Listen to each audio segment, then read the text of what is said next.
सबसे पहली खबर है, आज पूरे दिन टीवी पर आई उस तस्वीर की जिसने ये बताया कि क्या आज घटने वाला है। यानी कि किसी कैलकुलेटर की तरह दिखती हुई एक तस्वीर आपके सामने में रखूंगी। यानी कि राइट, लेफ्ट, टॉप, बॉटम, हर जगह आपको कुछ नंबर्स नजर आते रहेंगे और ये जो नंबर्स हैं दरअसल नेताओं की किस्मत को रिप्रेजेंट कर रहे थे। सुबह की शुरुआत आपको याद होगी किस तरीके से ये नंबर्स आ रहे थे, कुछ बदलाव हुए, फौरन जो है ये बदलाव इन आंकड़ों में तब्दील हो गए। ये आंकड़े जहां से शुरू होंगे, सबसे पहले नंबर पे शुरू करती हूं, यानी कि वहां पर आपको नजर आएगी बीजेपी 48 के साथ सबसे पहले। ये हरियाणा चुनाव का परिणाम है। दूसरे नंबर पर आपको नजर आएगी कांग्रेस जो कि 37 सीट्स पर है।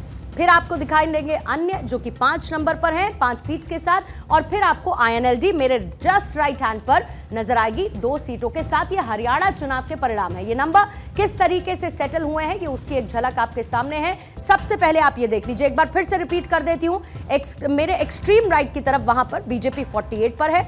इसी के साथ अब जो कांग्रेस है वो 37 पर है, अन्य 5 पर है, और INLD मेरे एक्सट्रीम राइट पर इस वक्त आपको 2 के साथ नजर आ रही है। ये फाइनली सेटल होते हुए आंकड़े हैं। हरियाणा में जो चुनावी नतीजे आए, बीजेपी ने शानदार विजयी पारी खेली है, यानी कि हैट्रिक यहां पर बीजेपी की तरफ से लगाई गई है। जीत का नंबर है 48 बीजेपी का, कांग्रेस का 37, अन्य के खाते में 5, तो INLD के पास मात्र आई हैं 2 सीटें। हरियाणा में कहा जा रहा था कि जो छोटी क्षेत्रीय पार्टियां वो गेम चेंजर साबित होंगी, लेकिन यहां पर ऐसी पार्टियां भी रही जिनका खाता ही नहीं खुला और इसीलिए उनका रिप्रेजेंटेशन इस बार में आपको ना के बराबर नजर आएगा।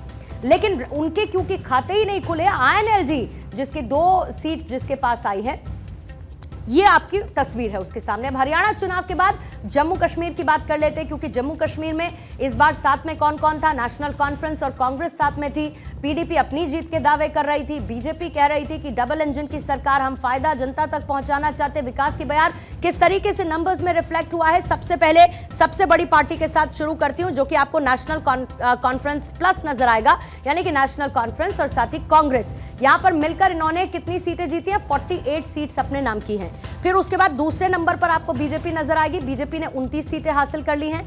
फिर तीसरे नंबर पर आएगी आपको PDP नजर, जिसके खाते में आई हैं 3 सीटें, और अन्य के खाते में मेरे एक्सट्रीम राइट पर अन्य आपको नजर आएंगे जिनके पास आई हैं 7 सीटें। कुल मिलाकर सीट, ये जो सीट है 48 NC प्लस, यानी कि national conference Congress, BJP 29, PDP 3 और अन्य के पास आ गए हैं 7। यानी कि मैंने आपको अभी क्या बताया? मैंने आपको बताया कि आंकड़े किस तरीके से दिन बीतने के साथ दोनों ही राज्यों में सेटल होते हुए नजर आए। अब इन सीटों पर सटीक बैठे हुए समीकरण का विश्लेषण हम करेंगे, लेकिन उससे पहले एक बहुत बड़ा सवाल आपके सामने रखना चाहती हूं। सवाल यह है कि क्या हमारे देश के चुनावों में अब एग्जिट पोल की इंपॉर्टेंस खत्म हो चुकी है? क्या हमारे देश में वोटिंग के फौरन बाद होने वाले एग्जिट पोल अब इररिलेवेंट हो चुके हैं? क्योंकि आज हरियाणा के चुनावों में जितनी बड़ी हार कांग्रेस की हुई, उससे भी बड़ी हार हुई है एग्जिट पोल की। आपको याद होगा 3 दिन पहले देश के तमाम एग्जिट पोल में हरियाणा विधानसभा चुनावों में कांग्रेस को एक रिकॉर्ड तोड़ जीत मिलने की भविष्यवाणी की गई थी। इसका मतलब यह है कि आज एग्जिट पोल भी हार गए हैं। तो क्या एग्जिट पोल इररिलेवेंट हो चुके हैं? यह सवाल आज पूछना जरूरी है, क्योंकि एग्जिट पोल में जो तस्वीर दिखी थी वो आज के नतीजों में रिफ्लेक्ट होती हुई नजर नहीं आई है। लेकिन एग्जिट पोल की यह हार कोई पहली बार नहीं हुई है, बल्कि इसके गलत साबित होने की रफ्तार में अब बढ़ोतरी हो चुकी है। एग्जिट पोल के आंकड़े अब तक बिहार चुनाव 2015, छत्तीसगढ़ के चुनाव 2023, मध्य प्रदेश के 2023 के चुनाव और लोकसभा के 2024 के चुनावों में सबसे बड़े लूजर के तौर पर सामने आए हैं। 2024 का लोकसभा चुनाव आप याद करिए, और वहां पर एग्जिट पोल को लेकर जो विवाद हुआ, इसके खिलाफ कोर्ट में याचिका तक दाखिल की गई, जिसमें यह कहा गया था कि एग्जिट पोल के दावों में दम नहीं रहता है और इसको बनाने को लेकर सख्ती से नियम लागू करने की जरूरत है। अगर आप कुछ चुनावों को एग्जेम्प्ट इसमें कर दें, एक्सेप्शनल कर दें, तो भारत में एग्जिट पोल के आंकड़े हर चुनाव में गलत ही साबित हो रहे हैं। ऐसे में सवाल यह उठता है कि एग्जिट पोल का आंकड़ा हर चुनाव में हार क्यों जाता है?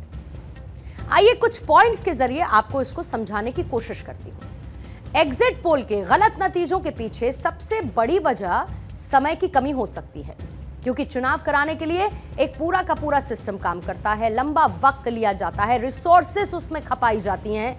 लेकिन एग्जिट पोल करने के लिए एजेंसीज के पास बहुत कम समय भी होता है, रिसोर्सेस भी होती हैं, इसके साथ उन्हें डेमोग्राफी की जमीनी समझ भी नहीं रहती।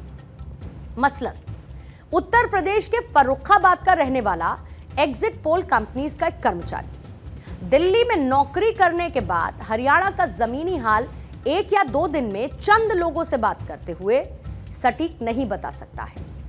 ऐसे में जो आंकड़े वो जुटाता है वो गलत साबित हो जाते हैं। इसके अलावा ये जो पोल एजेंसीज हैं वो 1% के फॉर्मूले का पालन भी नहीं करती, इसीलिए यहां पर अक्सर एग्जिट पोल फेल हो जाते हैं।